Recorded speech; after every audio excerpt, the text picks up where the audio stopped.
kulanti wacan daawadayaal waa barteena YouTube-ka halbeega wararka iyo warbixin gaar ah haddii aad nagu cusub tahay kusoo biir barteena oo subscribe inoo saar adigoo muuqaalka like saaray oo share gareynaya saaxiibada si muuqaalkani dad badan u gaaro mahadsanid waa hagaag daawadayaal qodobada wararka Soomaaliya ee xilligan ugu waaweyn ee aanu idiin hayno waxaa kamid ah amniga magaalada Muqdisho oo sii xumaanaya iyo dilal qorsheysan oo saacadihii ugu dambeeyay ka dhacay gudaha caasimadda dilkii ugu dambeeyay waxaa loo geystay imaam masaajid haddaba maxay tahay sababta sida gaarka ah loogu bartilmaameedsanayo imaamyada masaajidda nabadoonnada iyo saraakiisha ciidanka gudaha Muqdisho warbixin gaar ah ayaan ku eegi doonaa sidoo kale waxaanu idiin soo gudbin doonaa ama aanu idin la wadaagi doonaa warbixin gaar ah oo ku aadan waxa isa soo taraya wararka sheegaya inay jiraan gacmo shisheeye iyo sidoo kale xubno ka tirsan dawladda federaalka Soomaaliya kuwaasi oo dhabrjibin iyo curyaamin ku wada qorshaha dawladda Soomaaliya ee dagaalka ka dhanka ah ururka al-shabaab maalmihii u dambeeyay waxaa soo baxay warar sheegaya in mas'uuliyiin hore oo ka tirsan dawladda Soomaaliya iyo xubno ka tirsan maamulada hadda jira ay wadaan qorshe lagu xagaldaacinayo go'aanka dawladda Soomaaliya iyo dadka deegaanka ah dagaalka ka dhanka ah al-shabaab siyaasiyiinta reer Hiiraan ayaa arintan si gaar ah uga hadlay gaar ahaan mas'uuliyiin hore oo ka tirsan beesha xawaadle kuwaasi oo qaarkood arintan ku eedeeyay madaxweynihii hore ee Soomaaliya Maxamed Cabdullaahi Farmaajo warbixin gaar ah ayaan ku eegi doonaa haddii aad nagu cusub tahay nagu soo bir oo barteena YouTube-ka ee halbeega wararka subscribe inoo saar muuqaalkan la garay adigoo u share gareynaya saaxiibada qaybta comment-gana aragtidaada nagula wadaag waa hagaag daawada ugu horeyntii haddii aynu ku bilaawno madaxweynihii hore ee dowlad goboleedka Hirshabelle Maxamed Cabdi Waare ayaa shaaca ka qaaday in xoogag ka tirsan dowladda federaalka Soomaaliya iyo kuwa dibadda ka jooga hanaanka dowladnimada xilligan ay iska kaashanayaan fashilinta dagaalka ka dhanka ah ururka al-shabaab ee ka socda qaybo kamid ah gobolada dalka madaxweyne Waare ayaa tusaale u soo qaatay ka bixitaanka ciidamada dawladda federaalka Soomaaliya ee deegaanka Wabix oo ka tirsan gobolka Galgaduud halkaas oo ay dib u qabsadeen dagaalamayaasha kooxda al-shabaab iyo dagaal beeleedka ka dilaacay qaybo kamid ah gobolka Shabeellaha Dhexe gaar ahaan duleedka degmada Cadalle kadib ka bixitaankii ciidamada xoogga dalka ee Wabixo iyo kasii darista dagaal beeleedka Cadalle waa ay caddahay in xoogag qarsoon oo ku jira dawladda iyo kuwa dibadda ka ahba ay waxyeeleynayaan dagaalka ka dhanka ah khawaarijta waa arin murugo leh waana sir furan ayuu yiri madaxweynihii hore ee dowlad goboleedka Hirshabelle Maxamed Cabdi Waare madaxweynihii hore ee Hirshabelle ayaa waxa uu sidoo kale sheegay in hadda la joogo waqtigii laga hortagi lahaa kooxda fashilinaysa dagaalka lagula jiro ururka al-shabaab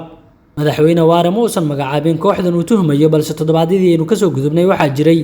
gaabis ku yimid dagaalka lagula jiray kooxda al-shabaab kaasi oo wiiqay rajada laga qabo in dagaalkan uu noqdo mid guuleysta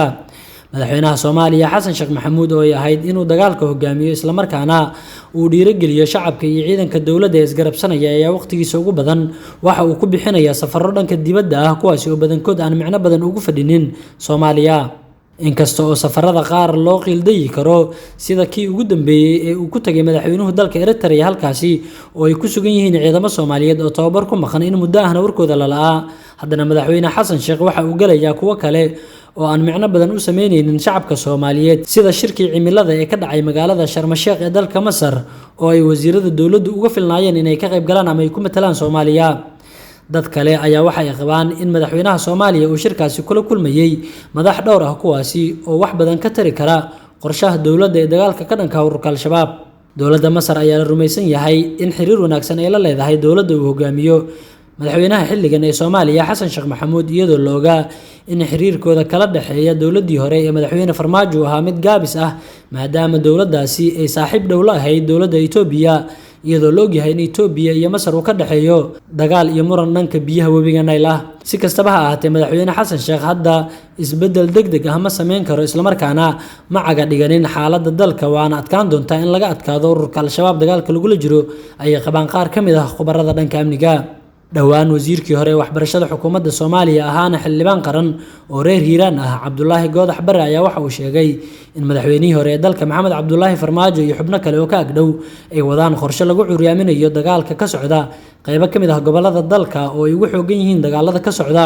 gobolada Hiiraan Shabeellaha Dhexe iyo Galgaduud Cabdullaahi Goodax Bare ayaa soo jeediyay in la soo bandhigo xogaha ku aadan qorshaha dhabarjibinta dagaalka socda ee uu wado madaxweynihii hore ee Soomaaliya Maxamed Cabdullaahi Farmaajo isagoo shacabka ku booriyay inay duubaan codad ku aadan hadallada madaxweynihii hore ee Soomaaliya ee ku aadan qorshaha kala dhantaalida howlgallada socda warar kala duwan ayaa waxa ay ka soo baxayaan dil qorsheysan oo kooxo hubeysan ay ka geysteen magaalada Muqdisho kooxaha hubeysan ee dilka geystay ayaa isaga baxsaday goobta markii ay dilka fuliyeen kadib dilkan ayaa la sheegay inuu ka dhacay agagaarka ex control Afgooye gaar ahaan dhanka haanta dheer ee ka tirsan degmada Daynil ee gobolka Banaadir waxaana loo geystay nin oday ahaa oo lagu magacaabi jiray Macalin Cabdullaahi Cabdiraxmaan kaasi oo caan ka ah deegaanka. marxuumka ayaa xilliga la dilayay waxa uu ka soo baxay salaada subax iyada oo rag hubeysan ay toogasho ku dileen mana cadda ilaa iyo hadda sababta ka dambaysa dilka wadaadkan. Allah u naxariistay Macalin Cabdullaahi Cabdiraxmaan ayaa waxa uu imaam ka ahaa masaajid ku yaala halka lagu dilay sida ay noo xaqiijiyeen qaar ka mid ah dadka deegaanka. dilka wadaadkan ayaa waxaa la sheegay inay ka dambeeyeen kooxo burcad ah oo taleefan ka dhacayay iyadoo ay soo baxayaan warar kale oo sheegaya in burcad hubeysan oo bistoolada sita ay ka dambeeyeen dilka wadaadkan. goobta uu dilka ka dhacay ayaa waxaa gaaray ciidamo ka tirsan kuwa amniga ee dowladda federaalka Soomaaliya waxa ay baaritaano kooban ka sameeyeen goobta falka uu ka dhacay mana jirto ilaa iminka faahfaahin dheeraad ah oo ilaamaha ammaanka ee dowladda Soomaaliya ka bixiyeen dhacdadaasi lagu dilay wadaadka masaajidka imaamka ka ahaa. sidoo kale saraakiisha ammaanka maamulka degmada Daynil iyo kan gobolka Banaadir iyo taliska booliska Soomaaliya midkoodna faahfaahin kama uusan bixin dhacdadan iyo haddii ay jiraan dad ay u soo qabteen intaba. waa imaamkii labaad oo toddobaadkan gudihiisa lagu dilo magaalada Muqdisho ee caasimadda Soomaaliya. waxaa jimcihii aynu ka soo gudubnay magaalada Muqdisho gaar ahaan degmada Dharkeenley lagu dilay Sheekh Cabdicasiis Axmed Xirsi oo ahaa imaamka masaajidka Dabaqeynka ee ku yaala degmada Dharkeenley. imaamkan ayaa la sheegay isna in la dilay xilli uu ka soo baxay salaada subax ee magaalada Muqdisho ee caasimadda Soomaaliya ayaa maalmihii aynu ka soo gudubnay waxa ay wajahaysay